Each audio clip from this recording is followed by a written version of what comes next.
vamos aprender sobre a manjedoura e seu significado para o Natal. 2 Coríntios 8:9 diz: Pois vocês conhecem a graça do nosso Senhor Jesus Cristo, que sendo rico, se fez pobre por amor de vocês, para que por meio da pobreza dele, vocês se tornassem ricos. No cristianismo, é comum nos depararmos com diversas histórias de pessoas que abriram mão de uma vida de luxo e riqueza em prol dos desafortunados. John Wesley, por exemplo, é bem conhecido pela maneira simples que viveu, preocupando-se constantemente em servir os carentes. Nessa sua luta, ele criou escolas, centros de saúde e participou de diversas iniciativas para ajudar os pobres da Inglaterra no século XVIII. Outro que agiu de forma semelhante foi George Miller. Miller fundou orfanatos e cuidou de milhares de crianças órfãos ao longo de sua vida. Ele e sua esposa renunciaram às comodidades pessoais para viverem inteiramente de doações para financiar suas obras de caridade. Essas histórias atraem muita atenção, pois falam de pessoas que caminharam em sentido oposto ao que geralmente se vê na sociedade. A grande maioria das pessoas vive preocupada em ajuntar e não em abrir mão do que já possuem. A própria palavra de Deus traz um exemplo disso. Jesus se encontra com um jovem rico que estava curioso para saber como agradar a Deus.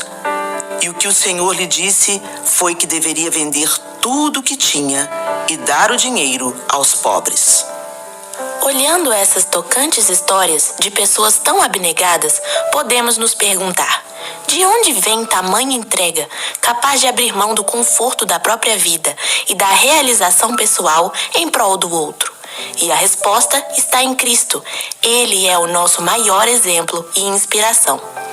Por mais que tenhamos histórias maravilhosas, inclusive de alguns que abriram mão de fortunas milionárias para viverem como mendigos em meio ao povo, nenhuma história se compara ao que Cristo fez. Sendo Deus e habitando em todo o esplendor de sua glória nos céus, ele abriu mão de sua majestade e veio a este mundo para salvar seus inimigos, você e eu. E ao se encarnar, ele não escolheu nenhum palácio ou castelo dourado, mas veio em uma família simples, desprovida de qualquer riqueza material. Por que ele agiu dessa forma? É isso que vamos ver hoje. O nascimento de Jesus. No início do primeiro século, o governante do Império Romano era César Augusto. Ele ficou conhecido por realizar diversas reformas que fortaleceram o Império Romano. Reorganizou o exército e a administração civil, promoveu o comércio e a cultura, além de construir estradas e aquedutos. No entanto, a realização mais significativa de toda a sua vida ocorreu de forma totalmente involuntária. Na primeira metade de seu reinado, Augusto convocou um censo, obrigando todos os cidadãos do Império a viajar até sua cidade natal para se alistar.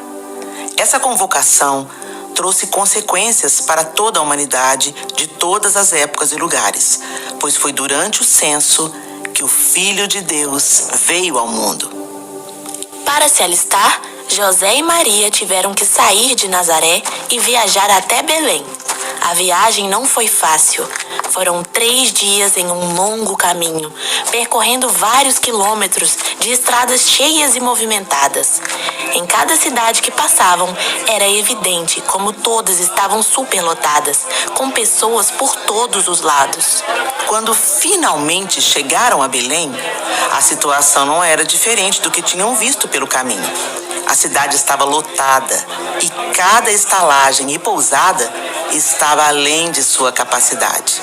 Além dos judeus que vieram se alistar, havia também um número considerável de soldados e funcionários imperiais encarregados do censo, o que tornava as coisas ainda mais difíceis, já que os judeus não se misturavam com os gentios e não compartilhavam hospedagem com os romanos. Assim que chegaram, as dores de Maria se intensificaram e chegou o momento do menino nascer. Como não encontraram lugar para se hospedar, José precisou encontrar rapidamente uma solução. Próximo dali, havia uma pequena gruta, usada como abrigo para os animais. Não era incomum naquela região as pessoas e os animais compartilharem os mesmos espaços, especialmente no inverno. Então ninguém achou estranho quando José levou Maria para se acomodar naquela gruta. Foi ali, na gruta, que o menino nasceu. Com toda a sua habilidade como carpinteiro, José improvisou um pequeno berço numa manjedoura usada para alimentar os animais. Que cena maravilhosa! O rei do universo, que sustenta toda a criação com a palma de suas mãos, estava envolto em panos, deitado em um coxo, num pequeno estábulo. Como Paulo explicou aos Filipenses, Jesus se humilhou ao assumir a forma humana, tornando essa humildade ainda mais profunda ao encarnar-se como um homem de origens modestas. Em vez de optar por um palácio luxuoso ou um berço revestido de seda, ele deliberadamente escolheu revelar-se como o redentor da humanidade entre pessoas simples, num contexto de pobreza e privação. A Bíblia, a pobreza e o Natal. O fato de Cristo ter sido colocado em uma manjedoura ao nascer nos ensina pelo menos duas coisas. Ali, Cristo estava se identificando com os desfavorecidos deste mundo e, com isso, nos ensinando sobre solidariedade e empatia. Por toda a Bíblia, os servos de Deus são orientados a estender a mão para ajudar os necessitados. Os profetas, por exemplo, foram amplamente usados por Deus para se colocarem em defesa dos oprimidos. Além deles, os livros de sabedoria de Jó a Cantares costumeiramente retratam Deus como aquele que ouve os clamores dos pobres e toma medidas benevolentes em resposta. Os salmos também ensinam que aqueles que ajudam os pobres receberão bênçãos de Deus, incluindo saúde e prosperidade. Nesse livro, há uma vívida esperança de que os menos afortunados não serão esquecidos por Deus, que, em seu tempo, Ele os fará prosperar e os libertará. Esses ensinamentos se repetem no Novo Testamento.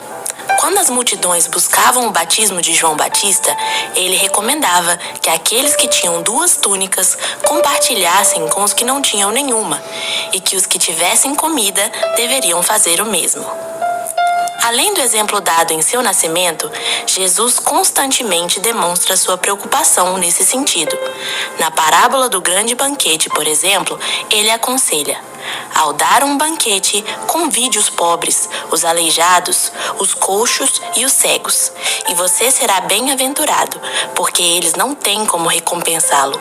Sua recompensa virá na ressurreição dos justos. É preciso aprender com a Escritura Sagrada em tudo o que ela tem para ensinar. E a manjedoura de Cristo nos ensina exatamente sobre o amor abnegado ao outro. Não o amor da boca para fora, pelo contrário, um amor que tem no amor do Senhor Jesus pelos seus o seu maior exemplo. Infelizmente, o mundo está tomado pela maldade e pela ganância. Cada vez mais as pessoas perdem a empatia pelo outro. Os pobres são vistos apenas como oportunidade de manipulação para os poderosos do mundo. E falta uma real preocupação e busca pela solução do problema. Por parte dos cristãos, em alguns casos, a situação não é muito diferente. Não são poucos os que se preocupam apenas com a prosperidade individual, ignorando constantemente as advertências bíblicas sobre compartilhar com os que nada têm. Eles se esquecem que o nosso Senhor Jesus Cristo se identifica com os necessitados e nos ordena a ajudar. Tiago deixou bem claro em sua carta: a religião que Deus, o nosso Pai, aceita como pura e imaculada é esta: cuidar dos órfãos e das viúvas em suas dificuldades e não se deixar corromper pelo mundo. Escrevendo aos Romanos, Paulo afirma: compartilhem o que vocês têm com os santos em suas necessidades. Pratiquem a hospitalidade. A manjedoura nos ensina essa grande lição, pois foi exatamente isso que Cristo fez. Naquela gruta pequena e humilde, Cristo estava compartilhando. Ali, ele nos entregava amor e graça e recebia em troca a punição pelos nossos pecados.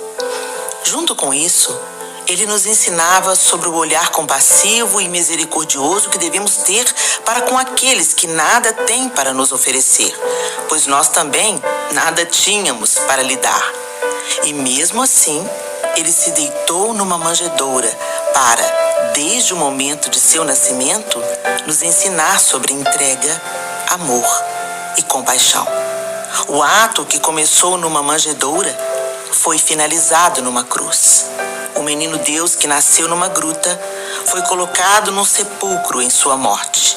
No entanto, Deus aceitou sua entrega voluntária e sem mácula em prol dos outros.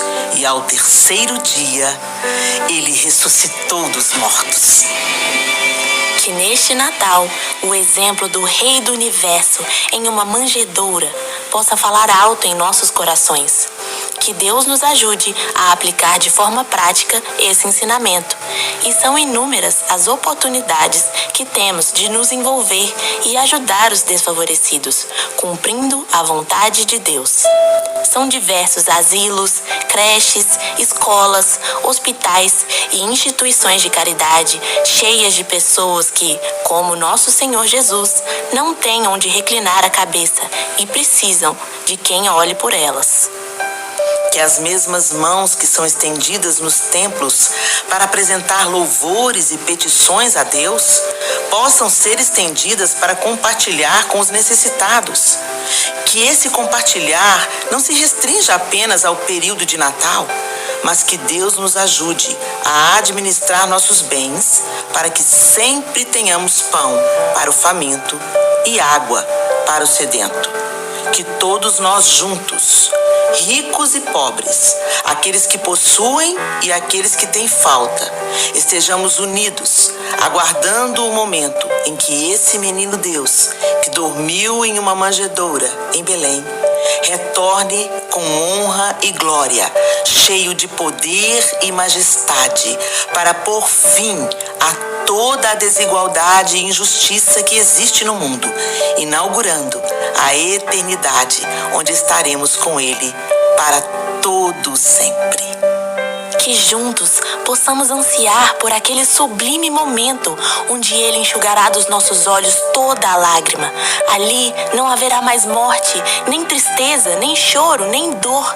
Que essa promessa nos inspire a continuar a obra de solidariedade e auxílio aos desfavorecidos neste mundo.